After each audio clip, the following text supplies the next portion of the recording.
Bonjour à tous, je m'appelle Simon, je suis polyglotte, c'est-à-dire que je parle plusieurs langues.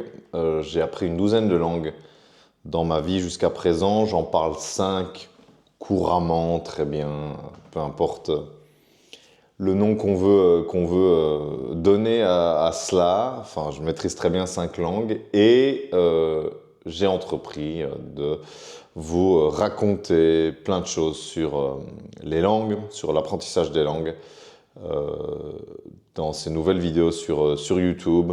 Le but, il est très simple, c'est que chaque vidéo que vous allez voir postée, je ne fais qu'une prise, donc je ne me reprends pas. Le but, c'est de vous livrer ce que je pense, ce que je suis, de la manière la plus brute possible. Et peu importe si je bégaye, si je me perds dans mes mots, je mets un point d'honneur en fait à vous livrer le premier jet de toutes les vidéos que je vais essayer de tourner. En fait, dans un besoin de simplicité, je pense que après avoir produit du contenu qui ne me convenait pas forcément sur les réseaux sociaux type Instagram, TikTok, des contenus très courts où on rentre pas vraiment dans le fond des sujets ni de la personnalité des gens. Ça m'a permis aujourd'hui de vivre de ma passion et de pouvoir être tout à fait indépendant d'un autre travail. Donc j'ai désormais mon entreprise depuis 3 ans maintenant. Donc j'en suis très content évidemment. L'idée c'est pas de juger, de dire que c'était bien ou que c'était mal. L'idée c'est simplement de dire qu'aujourd'hui j'ai envie de faire autre chose et de vous livrer en fait ce que je pense des langues et surtout de répondre de vous donner des conseils par rapport à ça. C'est pas moi ce que je pense. Ça peut être intéressant. Je verrai un peu les sujets que j'ai envie d'aborder, mais le plus important, c'est de vous donner un maximum de trucs qui vont vous aider en fait à apprendre. Donc aujourd'hui, je parlais de mon entreprise. J'aide des gens qui ont déjà des bases en anglais, mais qui veulent libérer leur oral, qui veulent débloquer en fait leur oral en anglais à le faire rapidement. Je fais des programmes de quelques mois seulement. Et dans le cadre de ça et du contenu que j'ai pu faire, évidemment, je reçois pas mal de questions et je pense que de répondre à ces questions en fait en public ici sur YouTube, je pense que ça peut être vraiment bénéfique pour ceux qui sont dans le même cas et qui ont besoin d'aide en fait. Donc voilà un peu. Aujourd'hui, je vous avoue il fait dégueulasse. C'est l'hiver qui arrive ici au Portugal. Je suis expatrié au Portugal. Expatrié, bon, c'est un grand mot. Enfin, en tout cas, j'ai déménagé au Portugal depuis 10 mois maintenant. Donc, ce sera pour une autre vidéo peut-être si ça vous intéresse. Mais j'habite dans le nord. J'ai décidé d'aller vivre à la campagne. C'est là où j'ai grandi à la campagne en Belgique. Et c'est là où je me sens le mieux. Donc, je suis dans un tout petit village ici dans le nord. Le nord est très vert. C'est une région fantastique, splendide. Mais le problème, c'est qu'il pleut pas mal en fait, et il fait pas mal froid en hiver. Alors, quand on connaît l'hiver et le temps en Belgique, on n'est pas dépaysé, donc ça c'est une bonne chose. Mais là, on arrive dans une période, mois de novembre, où il commence à pleuvoir, à faire très gris, etc., très sombre dehors. Donc probablement une période un peu plus difficile aujourd'hui. J'avais pas forcément envie de faire cette vidéo, mais je me suis dit, on s'en fout, je poigne dans la caméra. Et le fait d'être en train de parler là maintenant, c'est déjà une victoire en soi. Je vous invite évidemment à essayer. Tous les jours, c'est pas facile, c'est pas grave si on rate un jour, mais à essayer d'être dans un état d'esprit similaire, notamment quand vous voulez faire n'importe quoi dans la vie, mais quand vous voulez apprendre des langues. Aujourd'hui, ça fait déjà 4 minutes que je parle pour ne rien dire. Vous m'excuserez, c'est un exercice que j'apprends aussi, mais aujourd'hui, je voulais du coup, je n'aurais pas forcément beaucoup d'inspiration, mais j'ai des centaines de sujets que je peux aborder.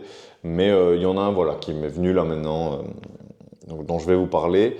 C'est pourquoi est-ce que c'est si compliqué de prononcer en anglais? Pourquoi est-ce que, en tant que francophone, on a souvent beaucoup de mal en fait à avoir un bon accent, ce qu'on appelle un bon accent en anglais?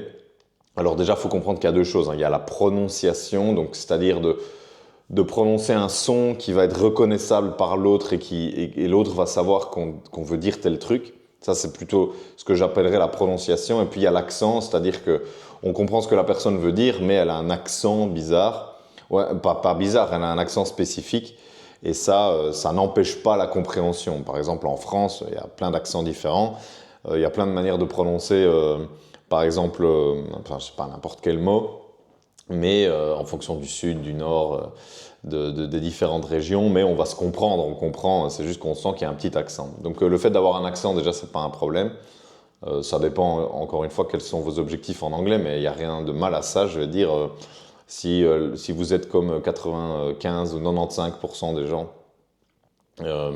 vous voulez apprendre l'anglais pour voyager, communiquer, avoir des relations professionnelles en anglais, etc., mais qui ne demande pas en fait d'avoir un anglais parfait ou de sonner comme de sonner. C'est un anglicisme quand je parle français de parler comme la reine d'Angleterre qui n'est plus, paix à son âme, mais vous m'avez compris, en général, on n'est pas obligé de parler très bien, de parler parfaitement. Donc l'accent, c'est pas grave. En général, le plus chiant, en général, c'est la prononciation. C'est-à-dire que des mots qu'on n'arrive pas à prononcer correctement et donc qui empêchent la compréhension de la personne à qui on parle. Donc comme on prononce pas bien le mot, en fait, la personne en face, c'est pas ce qu'on veut dire. Et ça, c'est plus embêtant puisque le but d'une langue, c'est de communiquer. Si on n'arrive pas à communiquer, c'est chiant. Et donc, il y a plein de choses qu'on peut faire par rapport à ça. Mais aujourd'hui, je voulais simplement vous expliquer pourquoi est-ce que l'anglais est si compliqué par rapport à ça. Je vais essayer pendant ces vidéos vraiment d'aborder une idée en fait par vidéo. Je pense qu'au niveau de la clarté, c'est le plus important. Et donc, je vais d'abord vous demander pourquoi en fait, enfin vous expliquer pourquoi, selon moi, c'est le cas. Parce que après on peut mettre plein de choses en place pour éviter ça. Je vous expliquerai, je vous dirai brièvement ce qu'on peut mettre en place, mais je pense que ouais, d'abord, il y a beaucoup de gens, peut-être vous si vous regardez cette vidéo, vous vous sentez mal parce que vous avez un mauvais accent, c'est difficile pour vous de parler anglais, vous vous sentez con quand vous devez prononcer l'anglais, vous avez l'impression de parler comme un gosse. Vous avez l'impression d'être ridicule devant vos collègues, vous avez honte quand vous êtes à côté de d'autres francophones parce que malheureusement vous vous sentez jugé parce que vous savez que vous n'avez pas un bon accent ou une bonne prononciation. Et il y a plein de raisons, mais il y a une raison qui est linguistique, qui est dans la langue. Je pourrais peut-être vous parler de plein d'autres raisons en termes de confiance en soi, etc., de perception des autres, dans d'autres vidéos, mais aujourd'hui, je veux d'abord vous parler de la raison en fait inhérente à l'anglais. Pourquoi est-ce que c'est si compliqué spécifiquement pour des francophones de parler l'anglais? Et je pense qu'avant de vous donner des solutions, déjà faire une vidéo pour vous expliquer que c'est normal d'avoir ces difficultés-là, je pense que ça peut déjà en aider plus d'un parce qu'avant de se dire il faut faire ça, si on comprend déjà pourquoi on a certaines difficultés, je pense que ça peut déjà aider à mieux l'accepter et à moins se sentir con, à moins se sentir mal par rapport à ça, parce que, à mon avis, c'est la première étape. C'est d'accepter juste qu'on a une difficulté et que cette difficulté, elle est normale et qu'elle vient d'une structure bien précise dans la langue. Donc en fait, très concrètement, l'anglais, il y a deux raisons principales, je dirais ici, si on parle vraiment de la nature de l'anglais. Pourquoi est-ce que particulièrement avec l'anglais, on a du mal à prononcer, il y a des mots, on les trouve bizarres à prononcer, on se sent bête quand on doit faire une phrase parce qu'on sait qu'on a un accent catastrophique et que les autres, surtout les francophones malheureusement, vont se foutre de notre gueule. Pardonnez-moi l'expression. Mais il y a deux raisons principales. La première, c'est que l'anglais a toute une série de sons, c'est-à-dire de sons dans la bouche, au niveau de la prononciation, qui n'existent pas en français. Donc ça veut dire que on doit reproduire des sons qu'on n'a pas appris à reproduire, que nos cordes vocales, que notre système au niveau de la mâchoire et au niveau de la bouche n'a juste pas appris à reproduire. Donc c'est tout à fait normal d'avoir des difficultés. C'est comme si vous demandiez, ça va être une métaphore un peu très très imagée, très tirée par les cheveux, mais je sais pas, c'est comme si vous demandiez à un coureur du 100 mètres de commencer à lancer le javelot, c'est-à-dire qu'il a juste pas appris à le faire. Et donc nous, on n'a pas appris, on parle très bien français, évidemment c'est notre langue maternelle, on sait prononcer tous les sons, mais on n'a pas appris dès le plus jeune âge à prononcer des sons anglais, donc c'est tout à fait normal d'avoir des difficultés à prononcer certains mots en anglais. Donc ça, c'est la première chose.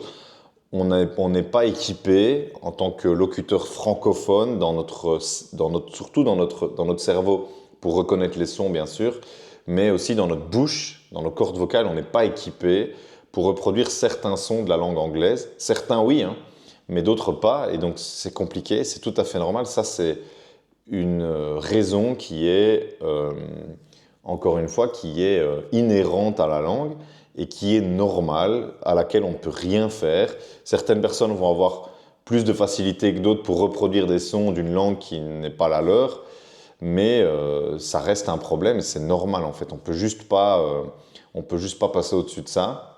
Ça, c'est la première raison. Et la deuxième raison, c'est que comme le français, je ne sais pas si vous avez déjà entendu ça, mais on dit souvent que le français est une langue difficile à apprendre pour les étrangers. Bon, ça dépend quels étrangers, ça dépend dans quelle mesure, etc. Mais on dit ça aussi parce que, notamment au niveau de l'orthographe, l'anglais et le français sont très similaires à ce niveau-là parce qu'ils ont une orthographe par rapport à la prononciation qui n'est pas consistante. Ça veut dire que des sons vont être écrits, vont être transcrits, vont être écrits de plein de manières différentes. Et à l'inverse, ça va y avoir des manières d'écrire qui vont se prononcer de manière tout à fait différente, juste comme ça en fait. Et sans raison, il n'y a pas d'explication, il n'y a pas de règles, c'est juste comme ça. Et ça, l'anglais et le français sont des langues particulièrement complexes à ce niveau-là.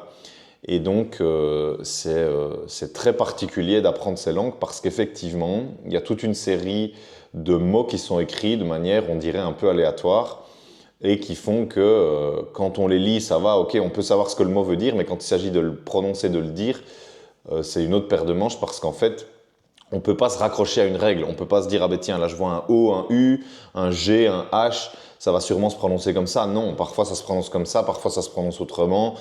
Ça a l'air d'être complètement aléatoire, encore une fois. Et donc c'est normal, encore une fois, d'avoir cette difficulté-là. Alors, souvent, c'est moins compliqué que ce qu'il paraît. Je vous ai dit qu'il y avait des sons simplement qu'on n'avait pas, mais il y en a plein qu'on a. Qu'en tant que francophone, on peut tout à fait reproduire en anglais parce l'anglais et le français partagent des sons qui sont les mêmes et donc il suffit juste de dire le même son qu'on dirait en français, mais on ne sait pas qu'il faut utiliser ce son-là, qu'il faut prononcer comme ça parce que l'orthographe du mot est particulièrement tirée par les cheveux. On ne sait pas pourquoi ils ont été foutre un O, un U, un A, un M dans ce mot-là, alors que quand on prononce le mot, il n'y en a pas en fait. Et on se dit, mais c'est quand même incroyable. Et pour ça, c'est très bien de garder en tête que oui, l'anglais est une langue qui est difficile à ce niveau-là. Oui, il y a des mots qui sont écrits n'importe comment. Et oui, ça peut nous perturber quand on veut les prononcer, quand on veut les dire à haute voix. Encore une fois, on peut les comprendre quand on lit un livre, un article, quand on doit écrire un mail, on sait l'écrire. Mais quand on doit le prononcer et le comprendre à l'oral, c'est plus compliqué. Donc, encore une fois, je pense qu'aujourd'hui, je veux simplement vous dire que c'est normal d'avoir cette difficulté particulière. Je ferai probablement une autre vidéo pour vous expliquer comment ça se fait, qu'est-ce qu'on peut faire contre ça, qu'est-ce qu'on peut mettre en place pour passer au-delà de ces difficultés-là. Je vais vous donner un premier élément de réponse. La chose que je vous conseille de faire, c'est quand vous êtes face à des mots, vous voyez tous ces mots-là, thought, taught, through, les TH, tous les TH, les OU, les GHT, les GH, tous ces mots-là, les AU parfois, qui se prononcent de plein de manières différentes. Quand vous identifiez comme ça un mot qui est compliqué, vous voyez le mot, vous l'entendez, ou vous dites il y a un problème, c'est pas le même mot, eh bien, c'est d'oublier l'orthographe, vraiment, oublier la manière dont c'est écrit, dont le mot est écrit, et concentrez-vous sur le son, concentrez-vous sur ce que vous entendez. Fermez les yeux, oubliez les lettres qui sont utilisées pour l'écrire, et concentrez-vous sur le son en fait, et essayez de le reproduire, décortiquer le mot en plusieurs sons. Chaque mot peut être divisé en syllabes en théorie, et donc essayez simplement de les reproduire. C'est pas pour ça que ça va venir tout seul, mais ça va déjà vous libérer du poids de l'orthographe. L'orthographe, vous devez aussi garder en tête, j'ai pas envie de rentrer dans des explications trop techniques et trop trop dur ici, trop linguistique, on va dire, mais vous devez aussi savoir que l'orthographe, c'est juste des gens qui ont décidé un jour qu'on allait écrire un mot comme ça. Donc toutes les langues, elles sont d'abord parlées avant d'être écrites. Il y a d'ailleurs toute une série de langues sur la planète qui ne sont pas écrites, qui sont uniquement parlées. Vous voyez, des langues qui ne sont pas des langues officielles de pays, des langues qui sont parlées dans des zones reculées, par des tribus, etc. C'est des langues qui ne sont pas écrites en fait. C'est des communautés qui n'écrivent pas leur langue. Et donc, les langues, elles sont d'abord parlées.